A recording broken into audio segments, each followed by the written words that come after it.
আমরা কোনো কিছু পেলে খুশি প্রকাশ করি, আর আমাদের খুশি প্রকাশ করার জন্যে নাচ গান করা, ডল ডগি ডরলা বাজানো না। আমাদের খুশি হচ্ছে আল্লাহ প্রশংসা আদায় করা। বলেন আলহামদুলিল্লাহ। আল্লাহ রাব্বুল আলামিন বলেন, আল্লাযীনা ইয়াসতামিউনাল কাওলা ফায়াত্তাবিউনা আহসানা উলাইকাল্লাযীনা হাদাহুমুল্লাহ ওয়া উলাইকা হুম উলুল আলবাব।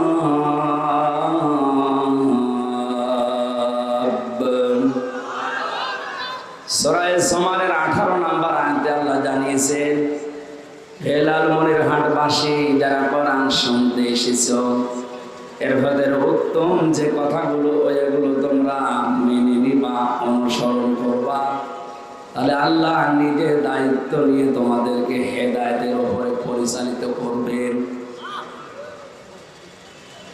শুধু জব্বা গায়ে দিয়ে আমার মতো এত বড় জামা গায়ে পাগড়ি মাথায় দিয়ে হাতে তসবিহ নিলে হেদায়েতের উপরে থাকা যায় না। হেদায়েতের উপরে থাকতে হলে আমার আল্লাহর দয়া লাগে। নবীজি জানিয়েছেন, ওমান দাআ ইলাইহি হাদা। দুনিয়াতে যে ব্যক্তি কোরআন দিয়ে মানুষকে ডাক দিবে, আল্লাহ নিজে তাকে হেদায়েতের উপরে রাখবে। সুতরাং কে কোন দলে মতে কোন জায়গায় আছেন আমি জানি না, যদি সত্যি আপনি হেদায়েতের উপরে থাকতে চান, আজকে থেকেই জীবনের টার্গেট বানিয়ে নেবেন, আমি মানুষকে কোরআন দিয়ে ডাকবো। দ্বিতীয় নম্বরে ফাকাদ হুদিয়া ইলা সিরাতিম মুস্তাকিম। কোন মানুষ যদি কোরআনে কারিমের ডাকে সাড়া দিতে পারে মন থেকে, মহান আল্লাহর নবী বলেন আল্লাহ তাকে সিরাতে মুস্তাকিম জান্নাতের পথ নসিব করে দেবেন। বলেন আমিন। জান্নাতের পথ দেখার জন্য আজকের আয়োজন নাকি জাহান্নামে যাওয়ার জন্য? জান্নাতের পথ দেখার জন্য আজকের বিশাল আয়োজনে যারা আঞ্জাম দিয়েছে।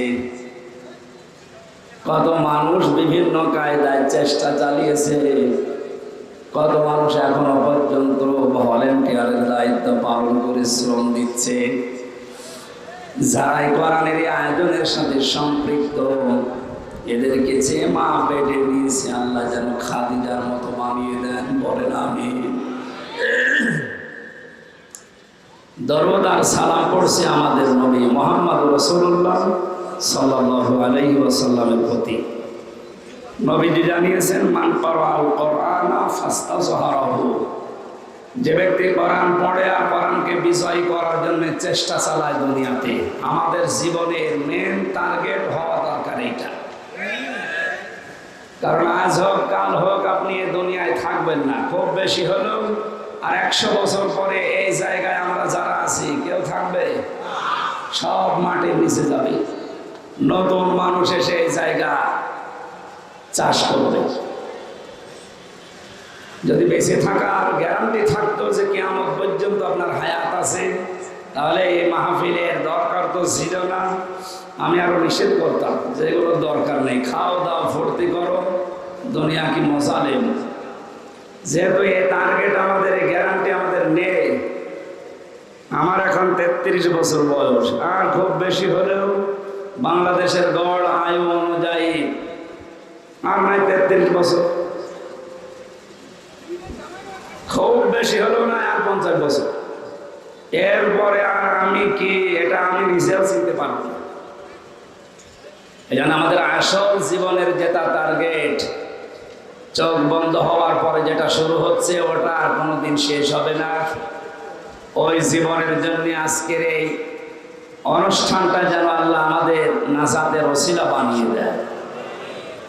কোরআনকে ঝাড় করা, বিজয় করা, প্রতিষ্ঠা করা, কায়েম করা, এটা শুধু যারা টুপি মাথায় দেবে তাদের কাজ, নাকি যারা মরণের চিন্তায় আছে তাদের কাজ? দল মত নির্বিশেষে সবাইকে মরা লাগবে, মাস্ট বি। সুতরাং আমাদের জীবনের আজকে থেকে টার্গেট বানিয়ে নেব কি করে কোরআনে কারিমকে ঝাড় করা যায়, প্রতিষ্ঠা করা যায়, কোরআন বিজয় করা যায়। আল্লাহর হালাল করা এই পৃথিবীতে জিনিসগুলো আমরা আঁকড়িয়ে ধরতে পারবো, হারাম বিষয়গুলো আমরা ছেড়ে দিতে পারবো। আদখালাহুল্লাহুল জান্নাহ, নবীজি বলেন আল্লাহ তাকে জান্নাতে প্রবেশ করিয়ে দিয়েছে। তার মানে যেই পরিবারে, যে সমাজের, যে রাষ্ট্রে কোরআন প্রতিষ্ঠা হয়ে যায়, কোরআন বিজয় থাকে, সেখানে হালালকে হালাল জেনে মেনে নেওয়া যায়, হারামকে হারাম জেনে ছেড়ে দেওয়া যায়। ওই রকম পরিবেশ যদি কায়েম হয়, তাহলে ওই জায়গাটাকে মিনি জান্নাত বলে আল্লাহ ঘোষণা দিয়েছে। নবীজিকে দিয়ে আল্লাহ বলিয়েছেন আদখালাহুল্লাহুল জান্নাহ, তাকে যেন আল্লাহ জান্নাতে প্রবেশ করিয়েই দিয়েছে। তার মানে আপনি মনে করবেন কোরআন বিজয়ী হয়ে গেলে আপনি একটা মিনি জান্নাতে আছেন। বলেন আলহামদুলিল্লাহ। সম্মানিত ভাইয়া, স্থান কাল পাত্র ভেদে কথা বলা দরকার। এই মেম্বারগুলো, এই চেয়ারগুলো একটা আমানত, কিন্তু আজ আমরা বাস্তবতা এমন জায়গায় আছি, বললেও মার খাবো, না বললেও মার খাবো, আবেগ দিয়ে দুনিয়া চলে।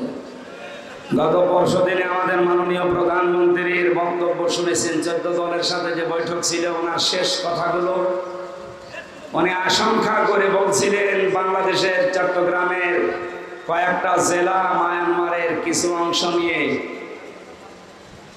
সাম্রাজ্যবাদী যারা এই পৃথিবীতে, উনি নাম বলেননি যদিও, তারা একটা স্বাধীন খ্রিস্টান রাষ্ট্র ঘোষণা দেওয়ার জন্য নীরব আন্দোলন চালিয়ে যাচ্ছে। ওনার এটা আশঙ্কা। এই আশঙ্কা যদি সত্যি পরিণত হয়ে যায়, পূর্ব তৈমুরের মতো, দক্ষিণ সুদানের মতো, বাংলাদেশ যদি খণ্ড বিখণ্ড হয়ে আলাদা একটা স্বাধীন রাষ্ট্র ওরা গণভোটের মাধ্যমে ঘোষণা দিয়ে ফেলে, বলেন তো এখন যেভাবে স্বাধীনভাবে চট্টগ্রামের বান্দরবান, খাগড়াছড়ি, রাঙ্গামাটি যেতে পারছেন, ওই সময় পাসপোর্ট ছাড়া যেতে পারবেন? আমরা দোয়া করছি এবং বিশ্বাস করছি ওনার এই আশঙ্কা যেন সত্য না হয়। যেহেতু চিন্তা ভাবনা নিয়ে চলেন, আশঙ্কা যখন করেছে অবশ্যই কিছু না কিছু উনি টাচ করতে পেরেছে, কিছু না কিছু আজ করতে পেরেছে। ওরা ইয়ার বিমানবন্দর বেস তৈরি করছে ওই এলাকায়। আপনি কাকে মারবেন এখানে বিমানবন্দর তৈরি করে এয়ার বেসের মাধ্যমে? বাংলাদেশের সবচাইতে টার্নিং পয়েন্ট বান্দরবন, খাগড়াছড়ি, কারণ এই এলাকায় যে সমস্ত সীমান্তবর্তী জেলাগুলো, যে তার কাটাগুলো দেওয়া আছে, পাশে যে রাষ্ট্র মায়ানমার, ওদের এই সীমান্ত এলাকাগুলো, ওদের পাহারাদার যারা, রক্ষী যারা, খুব দুর্বল। আমাদের যারা আছে, যদিও যারা জান বাজি রাখতে চেষ্টা চালায়, ওরা তো ওই রকম সাহসী না। কারণ এদেশে যারা পাহারা দিচ্ছে প্রশাসনের, তাদের ভেতরে এই চিন্তা আছে, দেশ মাতৃকা রক্ষা করার জন্য যদি জীবনও চাই, পরবর্তী অমর একটা জীবন আমি পাবো, জান্নাত। কিন্তু পৃথিবীর নিকৃষ্ট জাতি এই বৌদ্ধ, এদের ভেতরে তার এই চিন্তা নেই। এই জন্য এই লাইনগুলো খুব দুর্বল।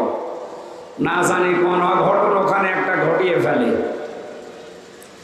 এই আশঙ্কা প্রধানমন্ত্রী যে পেশ করলেন, আমাদের দায়িত্ব কি তাহলে এখন দল, মত, জাতি, বর্ণ, ধর্ম নির্বিশেষে স্বাধীনতা অক্ষুণ্ণ রাখার জন্যে, সার্বভৌমত্ব টিকিয়ে রাখার জন্যে, দেশকে যেন খণ্ড বিখণ্ড করে না ফেলে, সেদিকে আমার যারা দেশে 18 কোটি জনগণ আছে, দল, মত, জাতি, বর্ণ আলাদা হতে পারে, কিন্তু এ দেশকে টিকিয়ে রাখার জন্য এখন আমাদের এক হওয়া লাগবে।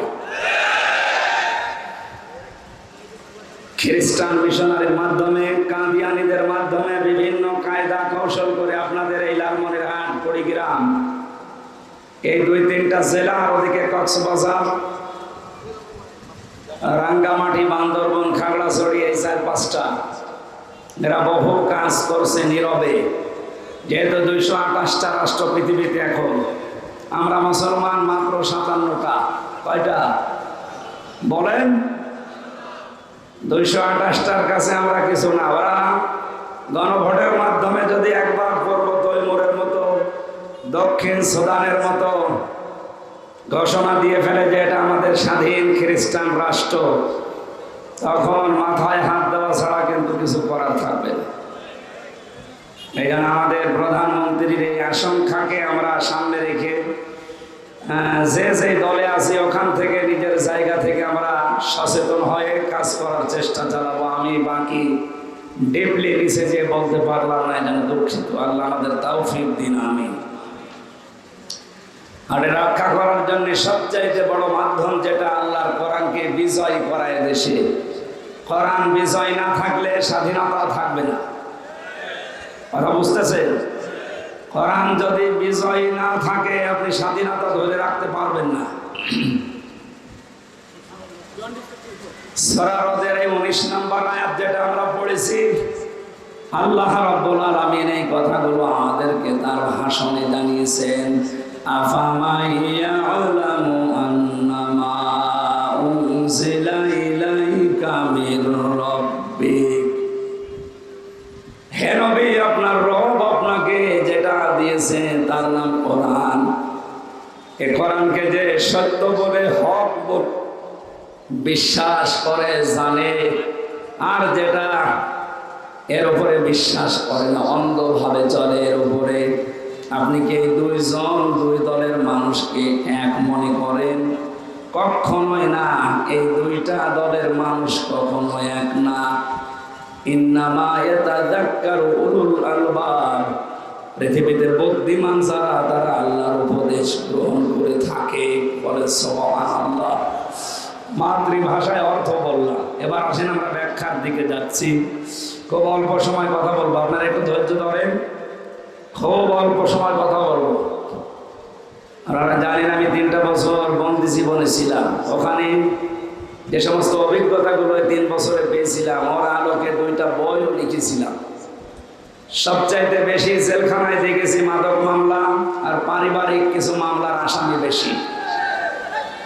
এই পারিবারিক জীবনে দাম্পত্য যে কলহগুলো, এটা ব্যক্তির যারাই আমরা বিবাহ শাদী করেছি, সে যে ধর্মের লোক হোক, কম বেশি সব জায়গায় আছে। এই সমস্যার সমাধান করার জন্য কোরআন এবং হাদিস কি নির্দেশনা দিয়েছে। প্রায় 19টা পয়েন্টের উপরে আমি বই লিখেছিলাম, আমার গাড়িতে এই বইগুলো আছে। অবশ্যই আপনারা যাওয়ার সময় স্ত্রীর জন্য, মেয়ের জন্য এগুলো নিয়ে যাবেন, যে ওদেরকে পড়তে দেবে। আজ পারিবারিক জীবনে অধিকাংশ জায়গায় পরকীয়া প্রেম ভরে গেছে।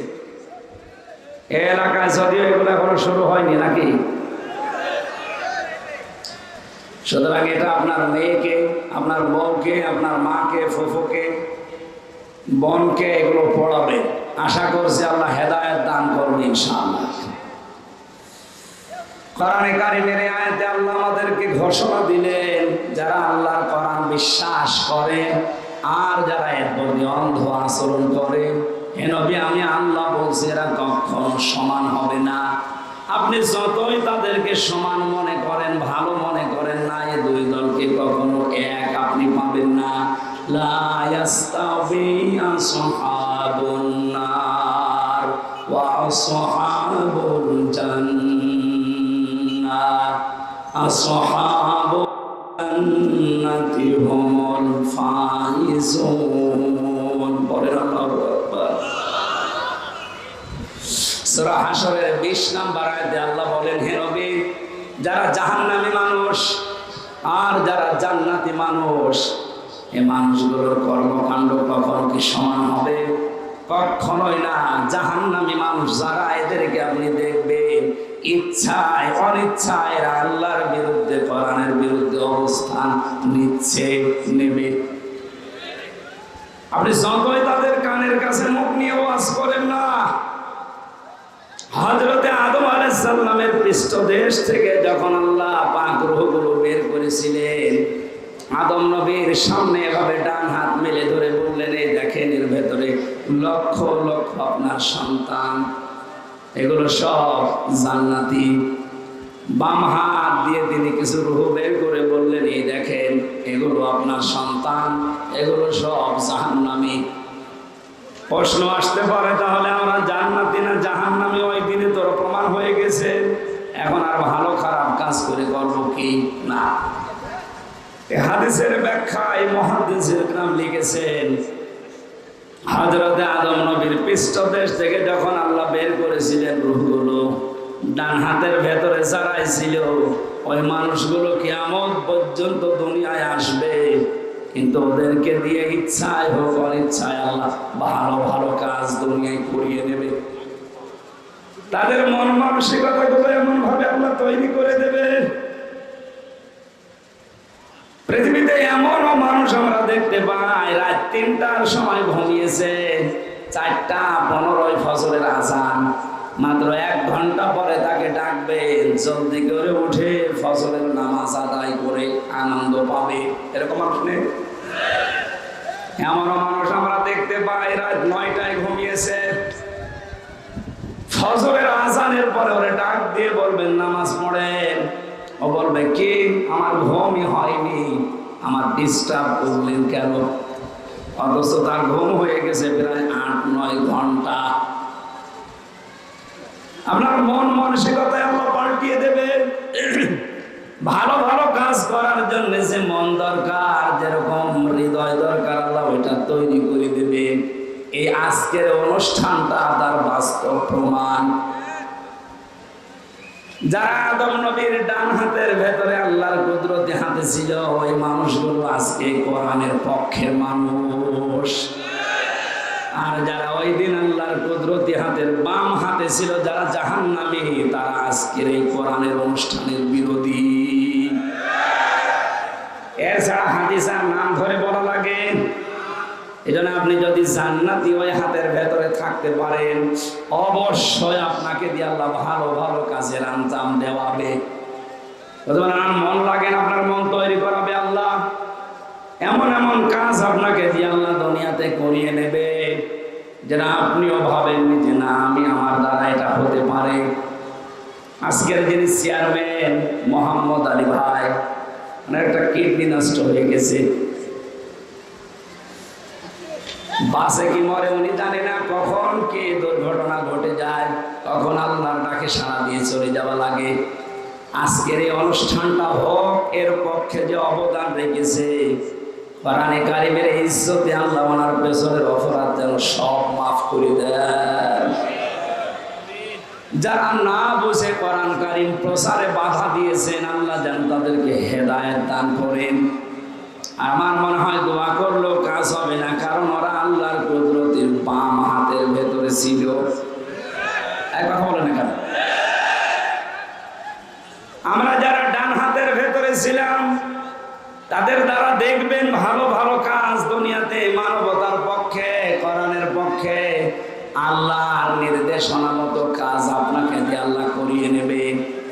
কোন মানুষ যদি ওই বাম হাতের ভেতরে দুর্ভাগ্যজনক হলেও পড়ে যায়, তাদেরকে পিটিয়েও আপনি ভালো কাজ করাতে পারবেন না। আমরা যারা ভালো ভালো কাজে উদ্বুদ্ধ হয়, আমাদের আনন্দ লাগে, আমরা খুশি হয়ে বলছি আলহামদুলিল্লাহ। মাঝে মাঝে আমার এই ছোট্ট জীবনে আশ্চর্য লাগে, বিশেষ করে বাংলাদেশ, ভারত আর পাকিস্তানের কিছু মুসলমানের আচরণে। আজকের যিনি সভাপতি আছেন মাওলানা এজাজুল ইসলাম, ওনারা যদি বলি টয়লেটে যান, বাম পা দিয়ে প্রবেশ করে আল্লাহুম্মা ইন্নী আউযু বিকা মিনাল খুবুসি ওয়াল খাবাইস, এটা পড়ে বসবে। ৮-১০ মিনিট ১৫ মিনিট টয়লেট শেষ করার পরে ডান পা দিয়ে বের হবে, গফরানাকা আলহামদুলিল্লাহিল্লাযী আযহাবা আন্নিল আযা ওয়া আফানি। এই যে যতক্ষণ পর্যন্ত টয়লেটে ছিল, পুরাটাই আল্লাহর ইবাদত। পুরাটা কি? আরো জোরে বলেন। উনি ইবাদত এতক্ষণ করতে পারে না, এজন্য বের হওয়ার পরেই বলেছে গফরানাক, আল্লাহ আমাকে মাফ করে দাও। নবীর হাদিস অনুযায়ী আমরা জানি এই দুইটা দোয়া পড়া, মাঝখানের সময় ব্যয় করা, এই ৮টা ১০টা ১৫-২০ মিনিট চাই ব্যয় করেছে পুরাটা ইবাদত, পুরাটা। আরো জোরে, আরো জোরে বলেন, বলেন আর একবার বলেন। এটা যেমন সহজে ইবাদত আপনি বুঝে ফেললেন, টয়লেটের মতো একটা নিকৃষ্ট কাজ করার জন্য শুধু নবীর সুন্নাত অনুযায়ী যদি আপনি আমল করলে 10-15 মিনিট 20 মিনিট ইবাদত হয়ে যায়। বিশ্ব নবী কোরআন দিয়ে 10 বছর রাষ্ট্র চালিয়েছিলেন। এটা তো আমি বানালাম নাকি? 10 বছর যিনি এটা দিয়ে রাষ্ট্র চালালেন, এইটার কথা তৈরি করতে গেলে বলতে গেলে আপনার কাছে রাজনীতি মনে হয়। আমি তো মানুষ নেই, জানোয়ার হয়ে গেছেন। কোরআন দিয়ে 10 বছর উনি রাষ্ট্র চালিয়ে বলেছিলেন খায়রুল কুরুনি কারনি, এটা আমার যুগ, শ্রেষ্ঠ যুগ। 10টা বছর যদি আপনার কাছে রাজনীতি মনে হয়, আমার মনে হয় 10 মিনিট টয়লেটে ছিলেন, এইটাও রাজনীতি। এখন থেকে আপনি আর টয়লেটে যেতে পারবেন না। আমি হাসির খোরাকি দেওয়ার জন্য বলি নাই, কোরআনে কারিমের মূল কথাগুলো বললেই যাদের কাছে রাজনীতি মনে হয়, আমার মনে হয় ওদের পেছনে সেলাই করে দেওয়া দরকার। বেটা থাক, তোরা ছোট করে যাওয়ার দরকার নেই। তুই ওখানে 8-10 মিনিট ব্যয় করে বলছি এটা আমার ইবাদত, ওটা রাসূলের তরিকায় করলেন। আর এইটা আপনি 10 বছর নবীজি করেছেন, সেইটা আপনাকে রাজনীতি বলে উল্টিয়ে ফেলছেন। আমার মনে হয় বিশ্ব নবী এখন থাকলে আপনি এটাই বলতেন।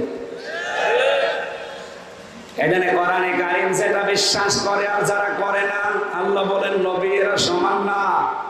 বুদ্ধিমান তো তারা যারা আল্লাহর উপদেশ শোনার পরে মেনে নেয়। এবার আমার আল্লাহ উপদেশ দেওয়া আরম্ভ করছে। এই লালমনিরহাট কুড়িগ্রাম এলাকায় কারা বুদ্ধিমান আল্লাহর ভাষায় আপনি নিজের সাথে মিলাবেন। আল্লাযীনা ইউফুনা বিআহদিল্লাহি ওয়া লা ইয়ানকুবুনাল মিসাক। 1 নম্বরে আমার আল্লাহর অঙ্গীকার যারা দুনিয়ায় মেনে নেয়। এখন আল্লাহর অঙ্গীকার কি? এখান থেকে 24 নম্বর আয়াত পর্যন্ত বুদ্ধিমানের কিছু পরিচয় আল্লাহ দিচ্ছেন। আমি যে বর্ণনা দিচ্ছি কোরআন দিয়ে, কি দিয়ে? নাকি আমি বানাচ্ছি? আল্লাহ পাক বলেন আমার ভাষায় বুদ্ধিমান তো তারা যারা আমার সাথে কি তো অঙ্গীকার গুলো দুনিয়ায় পূরণ করে। যত রিস্ক হোক, যত ঝামেলা আসুক সামনে, বিপদ সংকলন যত বড় পাহাড় আসুক, আল্লাহর সাথে যত অঙ্গীকার তারা দুনিয়ায় পূরণ করবে। আল্লাহর সাথে অঙ্গীকার কয়টা? এখানে আলেম নেই। আল্লাহর সাথে অঙ্গীকার কয়টা? একটা। ওই যে রূহের জগতে আল্লাহ পাক জিজ্ঞাসা করেছিলেন আলাস্তু বিরাব্বিকুম, আমি কি তোমাদের রব না? যত রূহ আমরা ওই জায়গায় ছিলাম সবাই এক বাক্যে জবাব দিয়েছি ক্বালু বালা, অবশ্যই আপনি আমাদের রব। এখন এই যে একটা অঙ্গীকার দিলাম আপনি আমাদের রব, আনতা কুলু ইয়াউমাল কিয়ামাতি ইন্না কুন্না আন হাদা গাফিলিন। আল্লাহ পাক বলেন সাক্ষী থাকো, আমিও সাক্ষী থাকলাম। যারা এই যে রব বলে স্বীকৃতি দিলে অঙ্গীকারটা যেন দুনিয়ায় ভুলে যেও না। আপনারা যারা বুদ্ধিমান পরিচয় দিচ্ছেন ভুলে গেছেন আপনারা। আমরা যারা বুদ্ধিমান আল্লাহর ভাষায় জীবন যদি চলেও যায় আল্লাহর অঙ্গীকার আমরা পূরণ করবই। কথা বলে না কেন? অঙ্গীকার কয়টা? কি? রব বলেন কি? আল্লাহকে রব বলে স্বীকার করেছি। কোন মানুষ যদি আয়াতের তাফসিরে তাবারির ভেতরে আমি পড়েছি, কোন মানুষ যদি বলে আল্লাহ আমার রব, তাহলে 19টা বিষয় দুনিয়ায় সে মানবে না। কথা বলেন কেন ভাই? কথা বন্ধ করেন। কথা বলো কেন?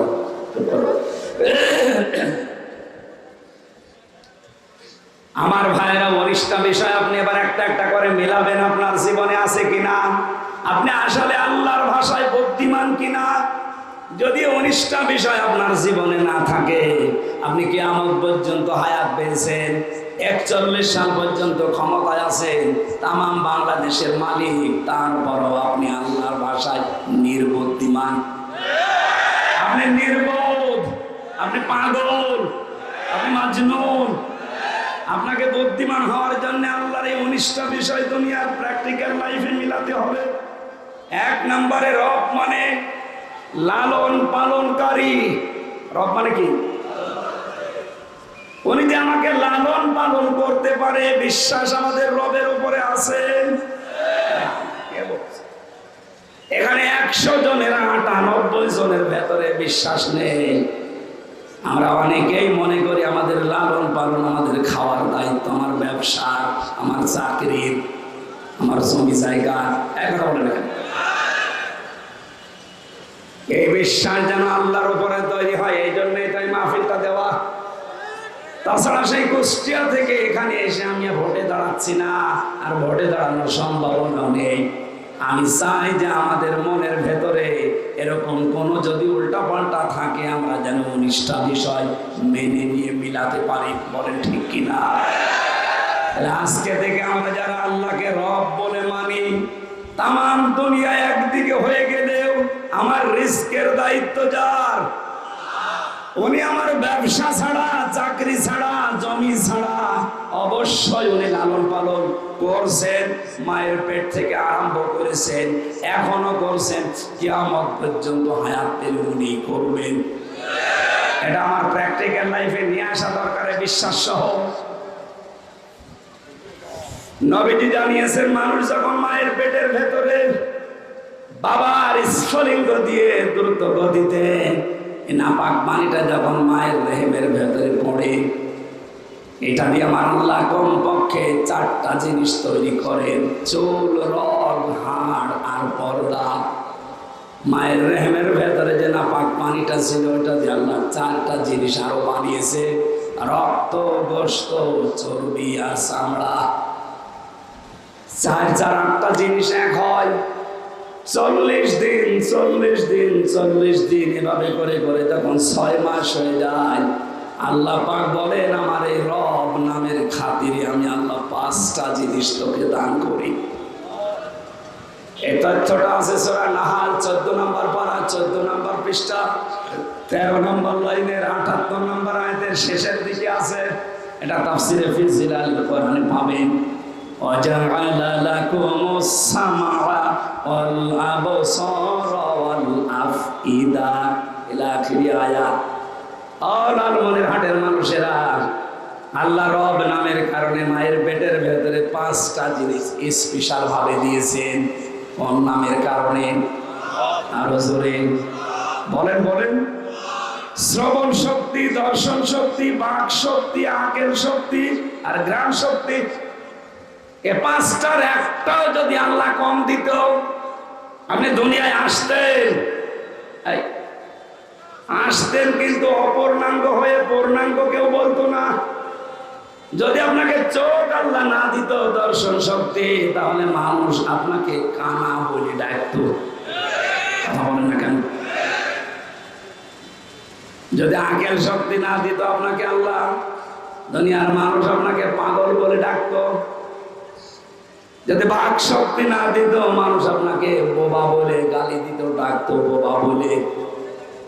যদি শ্রবণ শক্তি না দিত, মানুষ আপনাকে কালা বলে ডাক দিত। কথা বলার শক্তিটা যদি আল্লাহ আপনাকে না দিত, কথা বলতে না পারলে যে কি হয়, এটা আমি আজ 7-8 দিন টের পাচ্ছি। আমার গলাটা বসে যাওয়ার কারণে আমি টের পেয়েছি যে কথা বলা এটা কত বড় নিয়ামত। কোরআনে কারীম জানিয়েছে, খালাকাল ইনসানা আল্লামাহুল বায়ান।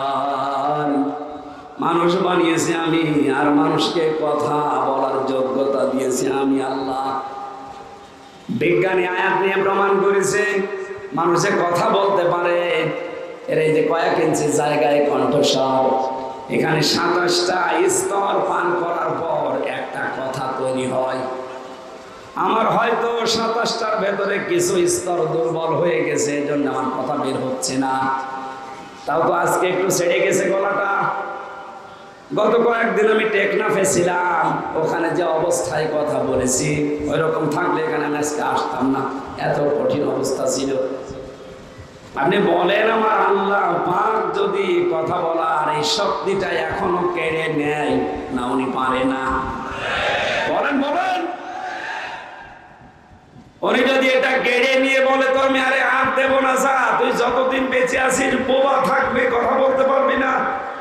এই 27টা স্তরের যদি একটা স্তর দুর্বল হয়ে যায়, আপনার মুখ দিয়ে চেষ্টা চালাবেন কথা বলা, আসবে না, শুধু গাগু শব্দ হবে।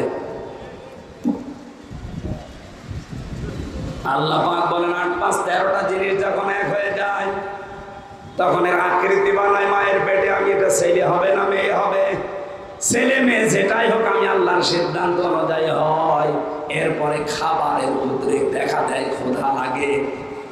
দুনিয়ার কোনো মানুষ আপনাকে খাবার ওই জায়গায় দেয়নি। মায়ের রেহেমের ভেতরে আমার আল্লাহ পাক বলেন মায়ের মাসিক অসুখ বন্ধ করে ওই নাভির সাথে নাভির তার সংযোগ করে দিয়ে আমি আল্লাহ তোকে খাওয়াইয়েছি। খাবারটা যেহেতু নাপাক ছিল এই জন্য মুখ দিয়ে দেয়নি, নাভি দিয়ে চালিয়েছি। নালমনির হাটবাসী একটু মাথায় মগজ থাকলে চিন্তা করেন, আল্লাহর বিরুদ্ধে কোরআনের বিরুদ্ধে কখনো আপনি যাবেন না। আল্লাহ পাক ওই মায়ের পেটের ভেতরে মুখটা পাক করে রাখলেন, পবিত্র রাখলেন। দুনিয়ায় এসে যেন কোনো নাপাক জিনিস, অপবিত্র জিনিস এই মুখে না যায়। অথচ কত মানুষ এই মুখ দিয়ে গাঁজা খাচ্ছে, বিড়ি খাচ্ছে। বিড়ি তো এলাকার মানুষ চেনে না।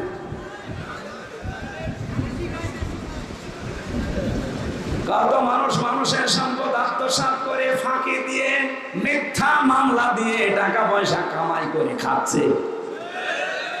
মিথ্যা মামলা মনে হয় বলা ঠিক হইল না, কারণ এ জেলায় তার মিথ্যা মামলা নেই। অত জোরে বলা দরকার, এটা আসতে বলো। অবৈধভাবে যারা ইনকাম করেন দুইটা ক্ষতি হবে তাদের। 1 নম্বরে অবৈধ সম্পদ আপনি ভোগ করতে পারবেন না। এক কথা বলেন কেন? অবৈধভাবে যারা ইনকাম করেন তাদের টাকা পয়সা তারা ভোগ করতে পারবে না। তার বাস্তব প্রমাণ আমি নাম নিলাম না, নাম ধরবো না, নাম ধরে আমি মায়ের খাই। এমনি 3 বছর ছিলাম, মরে গেলেও আর নাম ধরবো না। আপনি বোঝেন ছাতা, না বোঝেন দরকার নেই। আপনি একটু চোখ মেলে দেখেন, এই বাংলাদেশে যারা অবৈধভাবে চেয়ার পাওয়ার কারণে এত সম্পদের মালিক হয়েছিল, নিজেও জানে না যে তার সম্পদ কত। হাইকোর্ট পর্যন্ত এখন রায় দিয়েছে সব যেন সিজ করা হয়। মানে প্রথমটা নবীজির কথার সাথে মিলে গেল। অবৈধভাবে যারা ইনকাম করে তারা ওই টাকা দুনিয়ায় ভোগ করতে পারে। আরো জোরে, আরো জোরে। 2 নাম্বারটা, মারা যাওয়ার সময় আপনি ঈমান নিয়ে মরতে পারবেন না, কারণ মুখ দিয়ে সারা জীবন অবৈধ জিনিস ঢুকিয়েছেন। বিশ্ব নবীকে যেদিন খাদিজা হালিমাতু সাদিয়া কোলে তুলে নেয়, ডান স্তন দিয়েছিলেন, পান করেছেন, বাম স্তন দিলেন, তিনি বললেন না, মুখ বের করে নিলেন। এটা সিরাত ইবনে হিশামে পাবেন। 3 বার মুখ লাগিয়েছে হযরতে রাসূল, 3 বার মুখ বের করে নিয়েছে। হযরতে হালিমাকে চোখের ইশারা দিয়ে যেন বোঝাতে চাই, মা হালিমা জোর করেন কেন? ডান স্তন এটা আমার অধিকার ছিল, আমি পান করেছি। বাম স্তন এটা আমার অধিকার না, এটা আমার দুধ ভাই আব্দুল্লাহর অধিকার। আমি জানি আপনার একটা ছেলে আছে, তার নাম আব্দুল্লাহ। এই স্তনটা তো আমার না, এটা তার। পৃথিবীর ময়দানে আমি ভাইয়ের হক নষ্ট করার জন্য আসি নাই, এসেছি ভাইয়ের হক ফিরিয়ে দেওয়ার জন্য। বাংলার মুসলমানেরা, যেই নবী মায়ের কোলে বসে ভাইয়ের হক ফিরিয়ে দেয়, নষ্ট করে না, সেই নবীর উম্মত এখানে বসে আছে হাজার হাজার। এরা যত বড় হয় তত ভাইয়ের হক মারার জুলুম হয়। নামাজও পড়ে, রোজা রাখে, আগে হজও করে এসেছে, ভাইয়ের জমি আস্তে করে জাল দলিল করে লিখে নিয়েছে। নাকি এদিকে জমি জায়গা জল দলিল করে এখনো বোঝে না?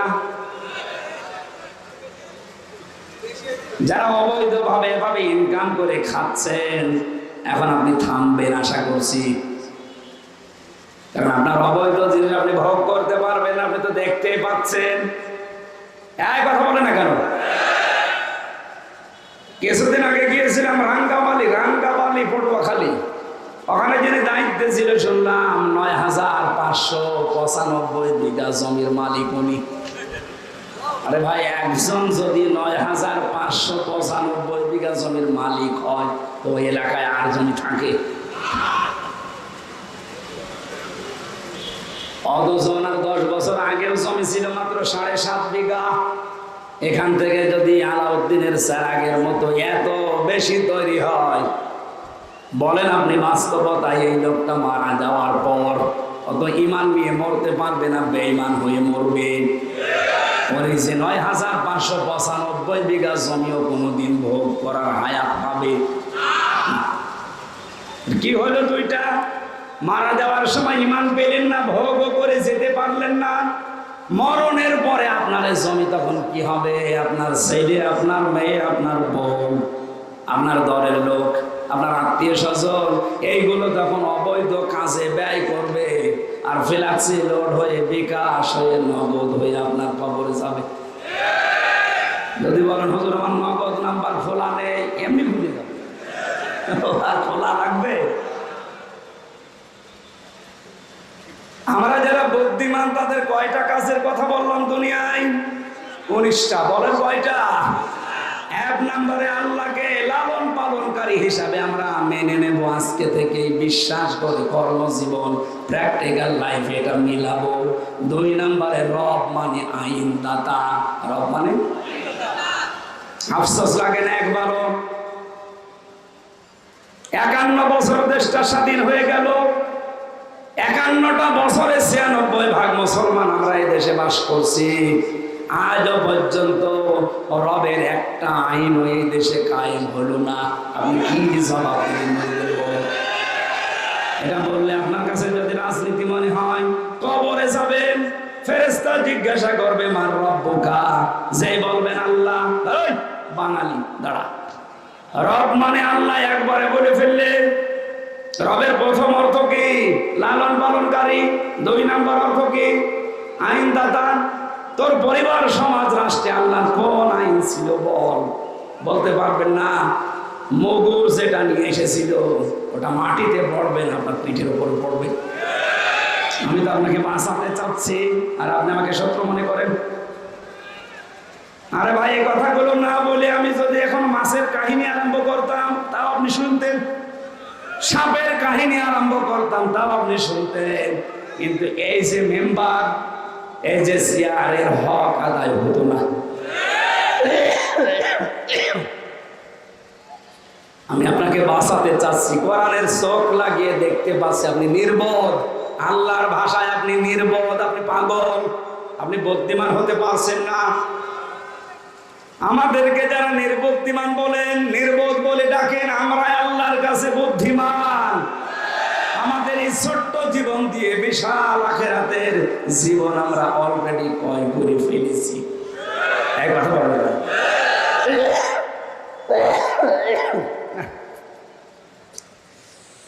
আসলে এই রংপুরে এসে আমার এই সমস্যা হয়েছে। রংপুরে শহরের মেয়র সাহেব নিয়ে এসেছিল, রংপুরের মেয়র, কি জানো নাম, মোস্তফা নাকি। অনেক দিনের বেলায় মাহফিলে ফ্যান দেয়নি তো, গা ঘেমে একটা বসে যাওয়ার কারণে কণ্ঠ ঘেসে বসি। এরপরে থেকে কাশি, যত ডাক্তার দেখাচ্ছে হচ্ছে না। ডাক্তাররা বলে যে আপনি কথা বলবেন না, তাহলে আস্তে আস্তে গলা উঠে যাবে। আমার কাজই কথা বলা, কথা না বলে থাকতে পারবো?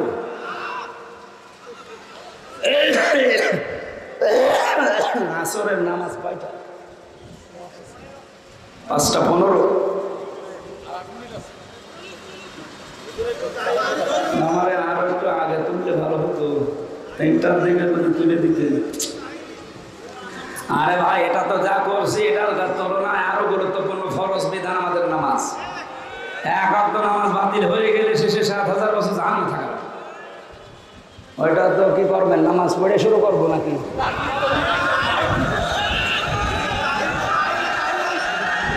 ফরজ নামাজ তো নফল মফল হলে আমি ছেড়ে দিতাম, ফরজ নামাজ ছাড়া যায় নাকি? কি আসছে বিভিন্ন মসজিদে 5টা-15 এইটাই করে।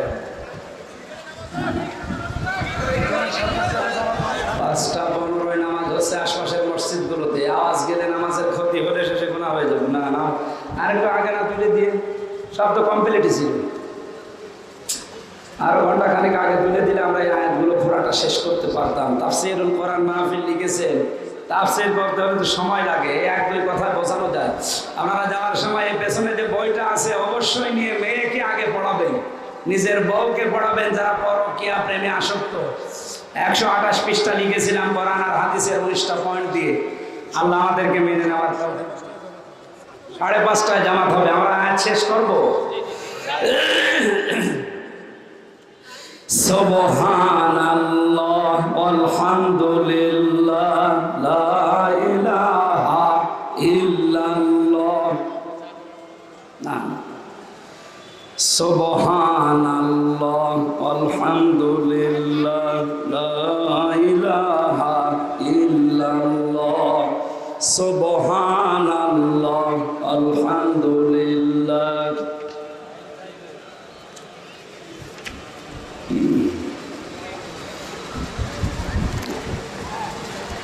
আমার ভাইরা, এখানে নামাজ যেহেতু ঘোষণা দিয়েছে 5:30টায়, আর 18-20 মিনিট আছে। আমরা এই আয়াতটা শেষ করি যতটুকু পারি। আর এক এক আয়াতে কোটি কোটি কথা লুকিয়ে আছে। এই 1-1.5 ঘন্টা 2 ঘন্টা না, কিয়ামত পর্যন্ত তাফসীর করলে ওই আয়াত শেষ হবে না, এত কথা আছে। আমরা সামারাইজ করি খুব তাড়াতাড়ি, যতটুকু পারা যায়। এরপর এখানে নামাজ পড়ে বাড়ি যাবে না। নামাজ পড়ার জন্য যারা চলে যাচ্ছেন মসজিদের আশপাশে, কিছু মানুষ যেতে পারেন, যান মসজিদে যেও নামাজ পড়ে, নগর ভাগ আছে। আর যারা এখানে থাকতে চান আর 15-20 মিনিট থাকেন, আমরা কথা শেষ করে নামাজ পড়ে তারপর বিদায় নিন। আমি মুসাফির, জোহর আসর আমি একসাথে পড়েছি। আল্লাহর সাথে ওয়াদা যারা আমরা করেছিলাম, ওই ওয়াদা যদি এখন দুনিয়াতে ঠিক রাখতে পারি, এই অঙ্গীকারটা, ওয়ালা ইয়ানকুদুনাল মিসাক, আল্লাহ রাব্বুল আলামিন আমাদের সাথে যে সমস্ত মিসাকগুলো দিয়েছেন, অঙ্গীকারগুলো, দুনিয়ার এই ময়দানে পরিস্থিতি যত কঠিন হোক আমরা যেন ঠিক রাখতে পারি। তাহলে বুদ্ধিমানের পরিচয় দিয়ে যাওয়া যাবে। কবরে গিয়েও যদি বলতে চায় যে রব্বি আল্লাহ, আমার রব আল্লাহ, অবশ্যই রবের আইনগুলো ব্যক্তি, পরিবার, সমাজ, রাষ্ট্রে তাকে দেখানোর চেষ্টা করা লাগবে। আল্লাহ আমাদের তাওফিক দিন। আল্লাযীনা ইয়াসিলুনা মা আমারাল্লাহ, আল্লাহ পাক যে সমস্ত সম্পর্কগুলো সংরক্ষণ করার জন্য, ঠিক রাখার জন্য আদেশ দিয়েছে, এই সম্পর্কগুলো ঠিক রাখার চেষ্টা যারা করে তারা বুদ্ধিমান। এই পৃথিবীতে সবচাইতে বড় সম্পর্ক মানুষের সাথে তার মা বাবা। কার? মা বাবার সাথে সম্পর্ক আজ আমাদের হাজারো মানুষের ঠিক থাকছে না। তাদেরকে অনেকে আলাদা করে দিয়ে তাদের হক আদায় করছি না। এটা আল্লাহর নির্দেশের বাইরে চলে যাওয়ার কারণে আমাদের জীবনের অনেক কিছু কাঙ্ক্ষিত মানের যেটা অর্জন করা দরকার হচ্ছে না। বাংলাদেশের বিভিন্ন জেলাতে বিভিন্ন সংস্থার মাধ্যমে আজ আমরা দেখতে পাচ্ছি এরা বৃদ্ধাশ্রম তৈরি করছে। আজকে না, আসলে পরিবেশটা থাক, জোর করে কথা শোনানোর দরকার নেই। আগামীতে রাতের বেলা আছে এলাকায় কিছু মাহফিল, রাতের বেলা শোনাবো না, এভাবে হচ্ছে।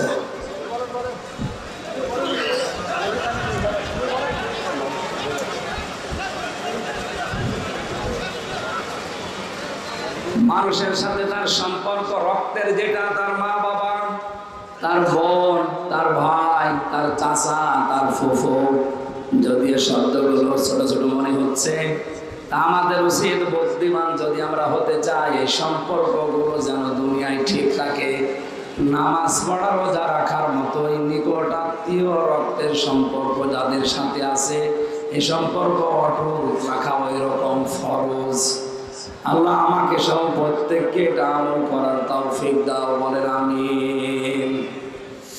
যারা সবর করে এই পৃথিবীতে সবরের মাধ্যমে যত বিপদ আপদ মুসিবত আছে এগুলো মোকাবেলা করে সবরের মাধ্যমে, ধৈর্যের মাধ্যমে।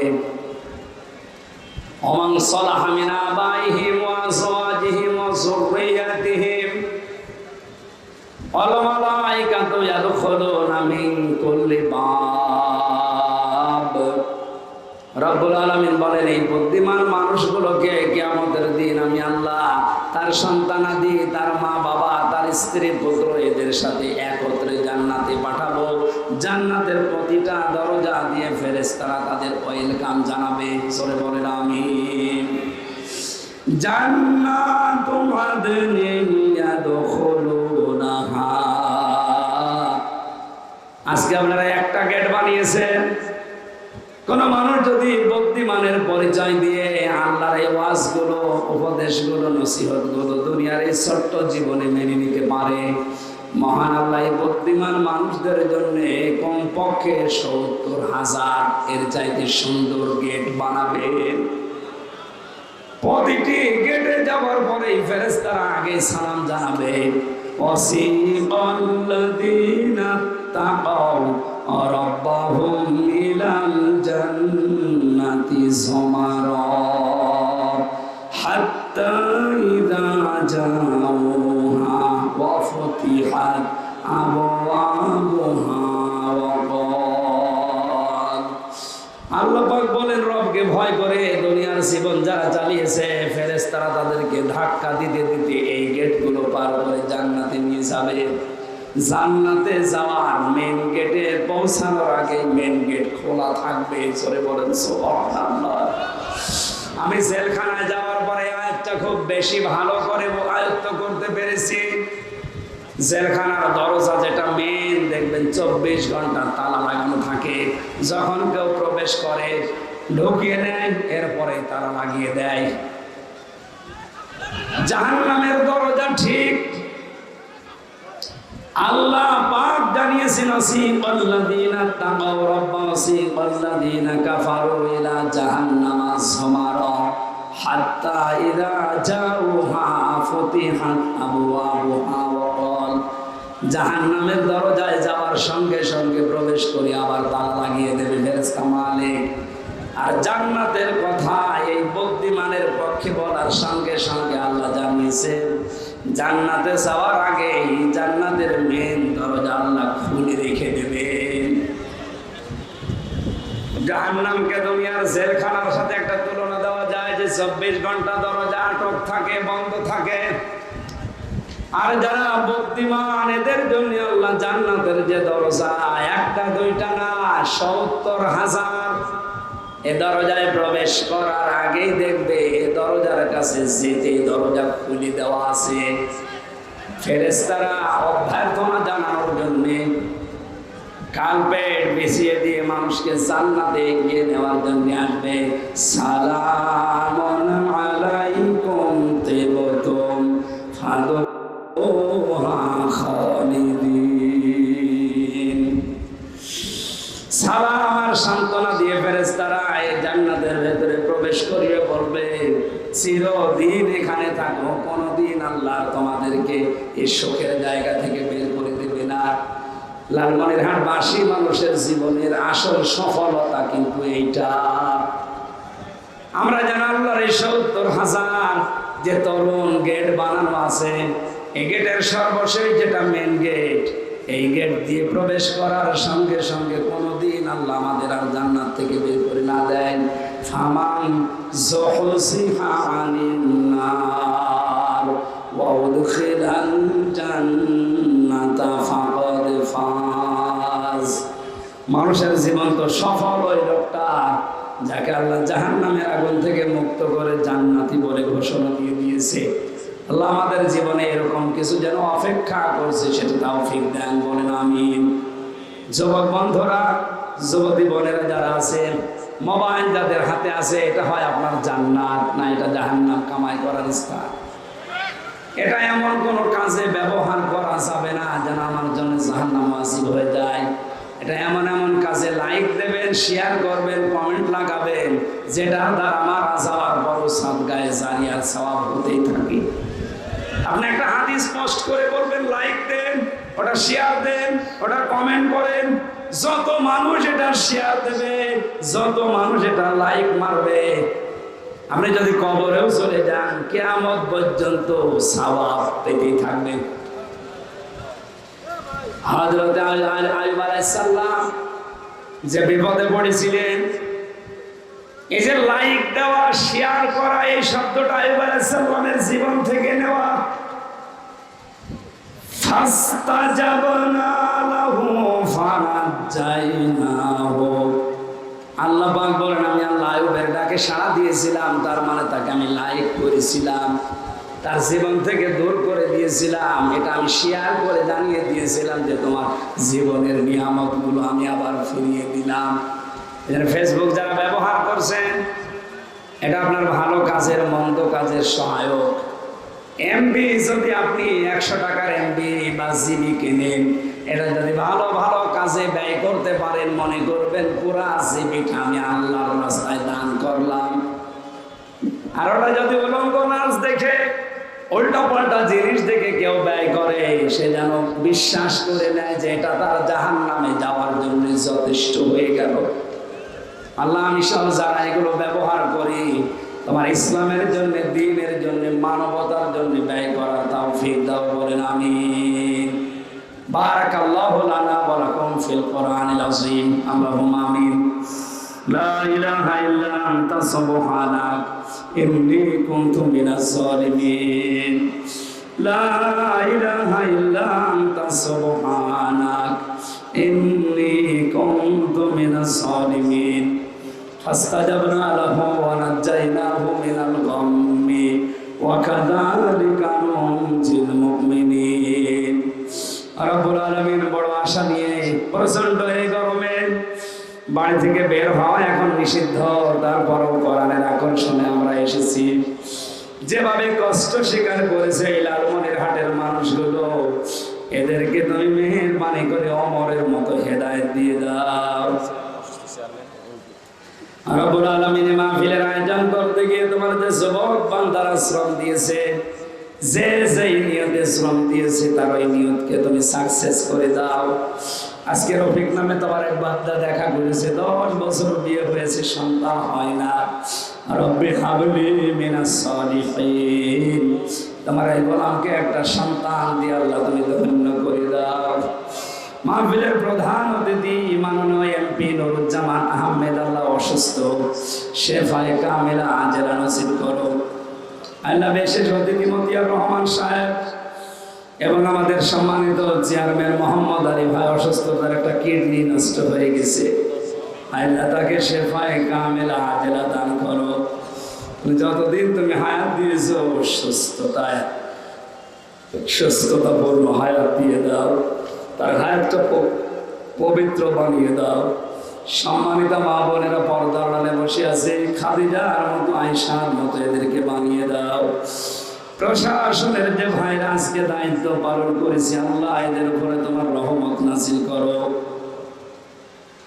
রব্বুল আলামিন বাংলার প্রশাসনেরা বিভিন্ন প্রান্তে নিজের স্ত্রী, পুত্র, মা বাবা ছেড়ে দিয়ে জানমাল ইজ্জত আবরু হেফাজতের জন্য যারা কাজ করে, আল্লাহ এদের উপরে তোমার খাস রহমত নাযিল করো। এদের মা বাবা, আত্মীয় স্বজন, স্ত্রী, পুত্র, সন্তান আদিকে তুমি সহি সালামতে রাখো। আল্লাহ আজকের এই মাহফিলটা পাহারা দেওয়ার জন্য প্রশাসনের যারাই এসেছে, এদের আজকের এই দায়িত্ব ইবাদত হিসাবে কবুল করে নাও। মাওলানা সিরাজুল ইসলাম, আমার লাভলু ভাই সহ নামনাসা যত মানুষ এখানে আমিন আমিন করছি, আল্লাহ আমাদের জীবনকে তুমি পরিচ্ছন্ন করে দাও। আমার ওয়াজে আমরা বুদ্ধিমান হিসাবে যাই শুনেছি, এগুলো আমাদের জীবনে তুমি সেট করে দাও। এলাকায় মাটির নিচে যত মানুষ ঘুমিয়ে আছে, আল্লাহ এদেরকে তুমি নিজ বলে ক্ষমা করো। আল্লাহুম্মা গফিরলি ওয়ারহামনি ওয়াহদিনি ওয়াফিনি ওয়ারযুকনি ইয়া রাব্বাল আলামিন। কখনকার মরণ চলে আসে জানি না। আল্লাহ তাআলা প্রধানমন্ত্রী শেখ হাসিনা কয়েকদিন আগে যে আশঙ্কা পেশ করেছে, বাংলাদেশকে খণ্ড বিখণ্ড করার জন্য সাদা চামড়ার কিছু মানুষেরা গোপন আন্দোলন চালিয়ে যাচ্ছে, তারা আল্লাহ তাদের ষড়যন্ত্রকে নস্যাৎ করে দাও। স্বাধীন খ্রিস্টান রাষ্ট্র একটা তৈরি করার যে পায়তারা যারা চালাচ্ছে, বাংলার জনগণকে এটা রুখে দেওয়ার তৌফিক দাও। আমাদের দেশের স্বাধীনতা সার্বভৌমত্ব অখণ্ড রাখো। এদেশের জন্য যারা জীবন দিয়েছে বাংলার বীর সন্তান মুক্তিযোদ্ধাদেরকে তুমি মঞ্জুর করো। আল্লাহ তাআলা যারা দায়িত্বে আছে সততার সাথে পালন করার তৌফিক দাও। 560টা মসজিদ বানিয়েছে প্রধানমন্ত্রী, আল্লাহ ওসিলায় হলেও তাকে তুমি মাফ করে দাও। এদেশের জনগণের জন্য বিশেষ করে বঙ্গবন্ধু টানেল, পদ্মা সেতু সহ বাংলার রাস্তাঘাট উন্নয়নের জন্য যারা যেভাবে কাজ করছে, মানবতার সেবা, এটা তুমি মেহেরবানি করে কবুল করো আল্লাহ। যত চক্রান্ত ষড়যন্ত্র ইসলাম নিয়ে দেশ নিয়ে আরম্ভ হয়েছে আল্লাহ সব নস্যাৎ করে দাও। আল্লাহুম্মা ইন্নী আসআলুকা শাহাদাতান ফি সাবিলিক ওয়া জাআল মাউতি ফি বালাদি রাসূলিক। কখন কার কাপড় চলে আসে কাপড়ের এই বাজারে আমরা জানি না।